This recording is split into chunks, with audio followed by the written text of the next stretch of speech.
All right, ladies and gentlemen, the time has come. Can I have your attention, please? We love this time of day because we've got a lot of star power.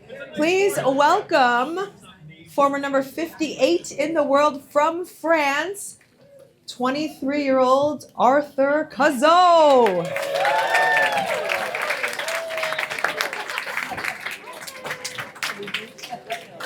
Thank you. Please have a seat, Arthur. Yeah, thank you. Arthur, so good to see you. Unfortunately, we wish we could have seen you actually play. You had to withdraw and you were supposed to play yesterday. How are you feeling right now? Yeah, I'm a bit sad to didn't play the tournament this year. I just come back from an injury, elbow injury that I had during the first tournament of the season in Australia. My body wasn't ready yet, so that's why I decided to pull out because I wasn't at 100% and it doesn't make sense for me to go on court if I'm not ready to fight like 3 hours or more. I try to prepare my body for the next one, Miami, and I hope to be back stronger next year here. Well, obviously, it's very frustrating. This is not how you planned to start the year. How does a tennis player like yourself mentally make the shift and continue to stay positive? Yeah, I had a lot of injury during my young career for the moment. That's during this kind of tough period. I found this kind of mental strength to always stay focused on my goal and to always stay positive, to still continue to search, on how I can improve. Even if I can play, I can't play during a long period. I try to be better on this, and physically, on mental strength, on other things that can help me as an athlete. So that's the way I try to think even during this kind of a tough period, because it's always tough when you can do what you love, and it's always tough. You had a nice fall last year. You won a challenger, and you rose to your highest ranking that you've had, which was 58 in the world, and then all these injuries happened. Can you talk to me a little bit about last season, how happy you were with the way you were evolving? Yeah, sure. Last season was a good season, but I had a injury as well last year during in January. I stopped during 3 months last year, so the beginning of the season was tough for me. And after that, I came back like at a good level. I did my first final on NTP. Was in Kisbul during the summer, so it was nice. And after, I reached my higher ranking at 58. So was nice. Was nice because the 2 years ago I had my good result at the Australian Open when I did my second week, and it was nice for me to go further on the ATP Tour tournament, and I'm gonna try to do better this year. And but the first thing, the most important, is to be healthy for me, because the last 3 years I had injury every year. So I hope now my body gonna be good. We hope so too. Well, speaking of nice, you had a nice few days in the winter time because you went to Dubai and you had an opportunity to train with Novak Djokovic for Yeah. 3 days. Yeah. Can you just describe what that moment was like, what those days meant to you to have the GOAT want to hit with you? Yeah, to be honest, was an amazing experience for me, because of course it's the god, is a legend of our sports, and to share the court with him was like such an honor for me. And but to train during 3 days and to share moments, not only like tennis, eating, we share a lot of moments, by talking, he shared his all experience about tennis and other things. Was so nice for me as a young athlete. Was like an amazing experience for me because I learned a lot, even if it was only 3 days. But was such a nice moment, and for sure it's gonna help me for the future. I think I'm going to ask you a few more details because I think I speak for all of us. I want to know, what is it like to spend a day with Novak Djokovic? Take me through the 9 to 5 when you trained. What did you eat with him? What did you talk about? Spill it for us. No, I didn't spend the whole day with him because he was with his family, and for sure it was pre-season, so he wanted to stay with his team and to stay focused. But I spent like half day every during the all 3 days, and was pretty nice because I was with my team. He was with his own team, and we were doing our own stuff, and also we were sharing the court together. So it was nice, to stick around a bit to see what he's doing. What can I take from him? So no, it was pretty nice, pretty interesting for me.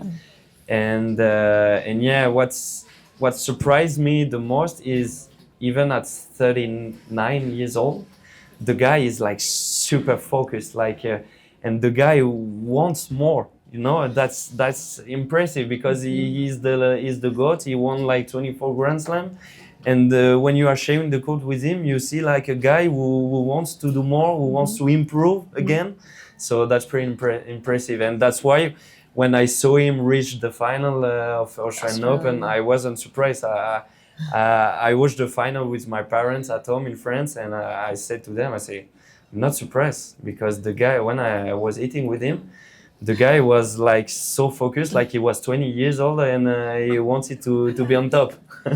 So yeah, so it was. Well, maybe it was because she was training with you that he was able to go all the way to the finals, right?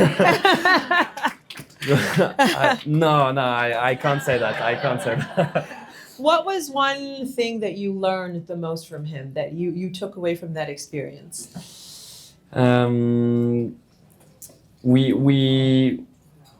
He shared a lot about the conditioning, beside training and before tournament.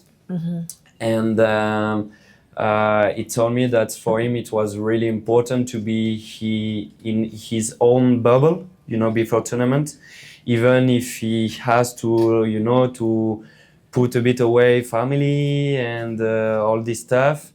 And because for him was important to be in this kind of bubble to fight and to be ready to fight. And that was pretty interesting to share with him about that.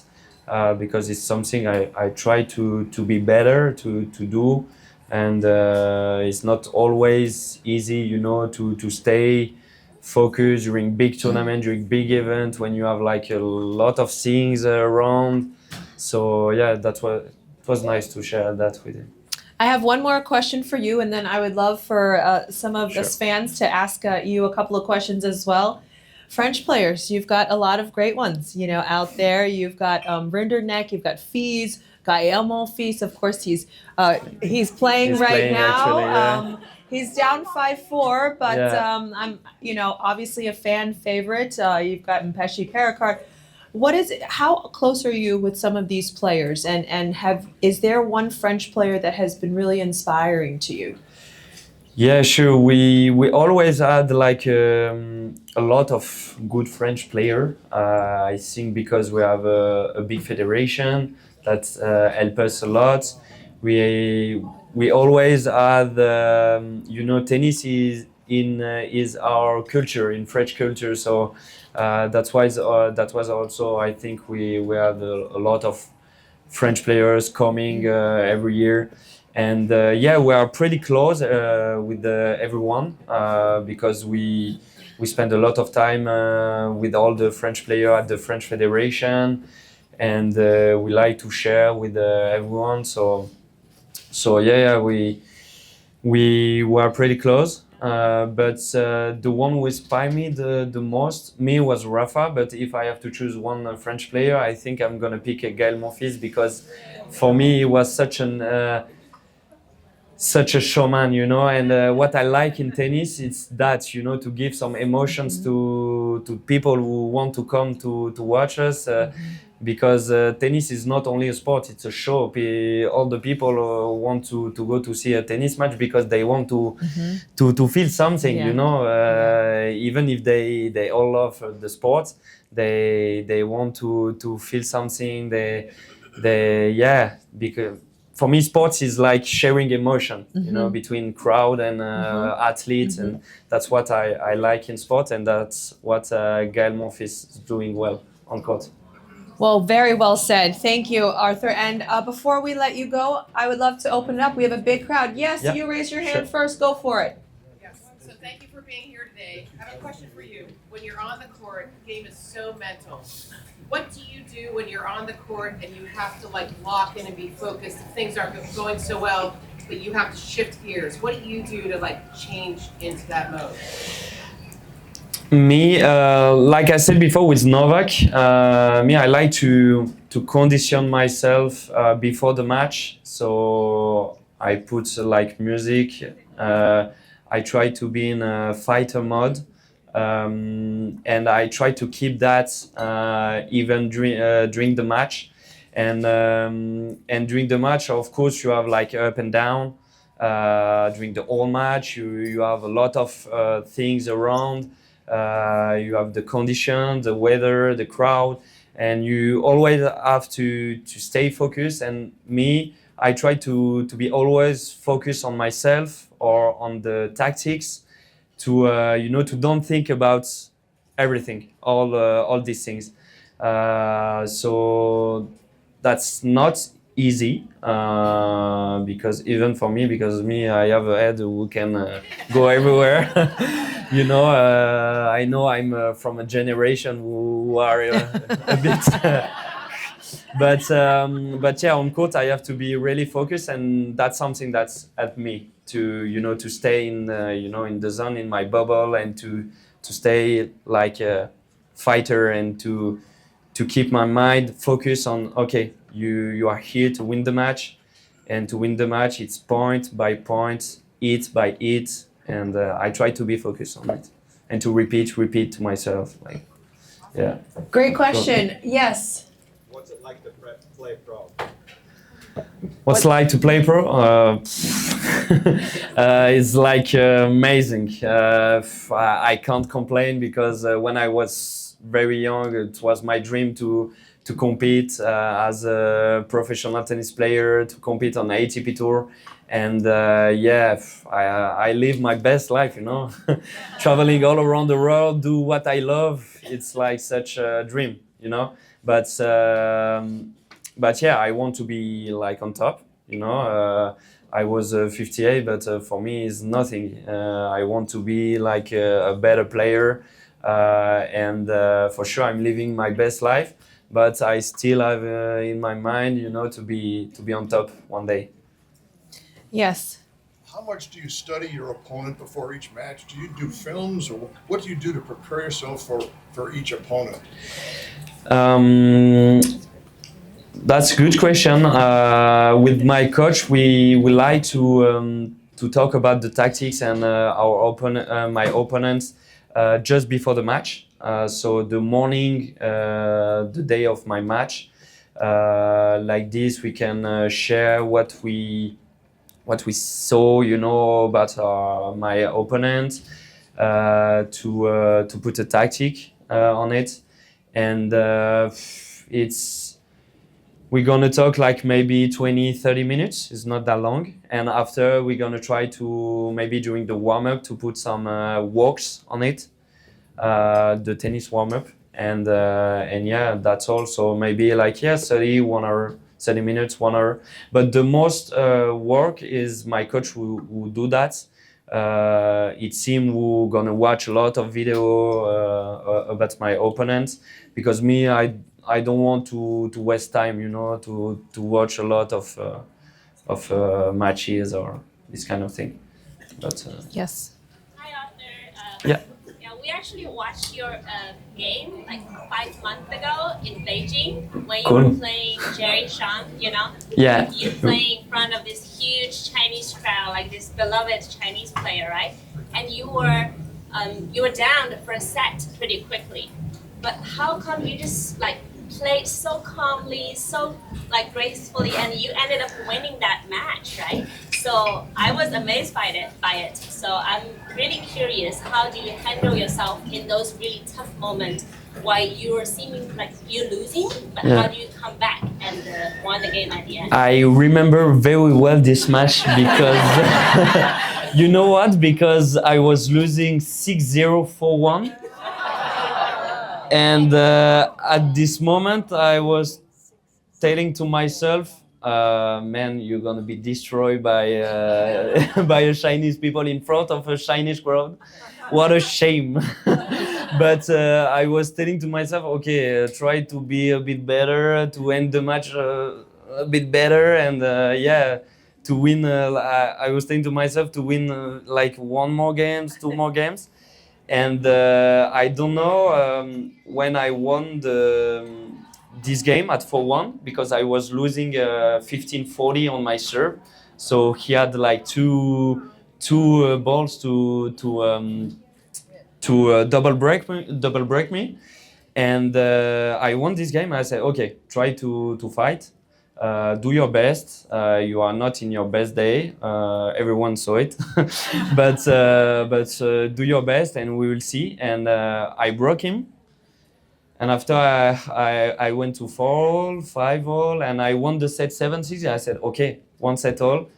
You are not in your best day, but you are at 1-set-all. So do something with that. And yeah, I won 7-5 in the third, with like 3 hours matches and.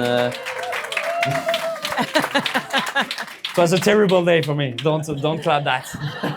Don't clap that. No, because Jerry, you know, Jerry is like such a very good player. He's so talented, very young player. He's 2005. He's playing so well. He's one of the best Chinese player, and always tough to play against him because I lost two times against him before, and it was the first time I beat him. So yeah, it was good matches for me, even if I didn't play my best tennis. It was a really good fight. So yeah, thank you for the mirrors. Okay, Arthur, do you have time for one more question? Yeah, sure. Okay, why don't you choose the hand? The young one.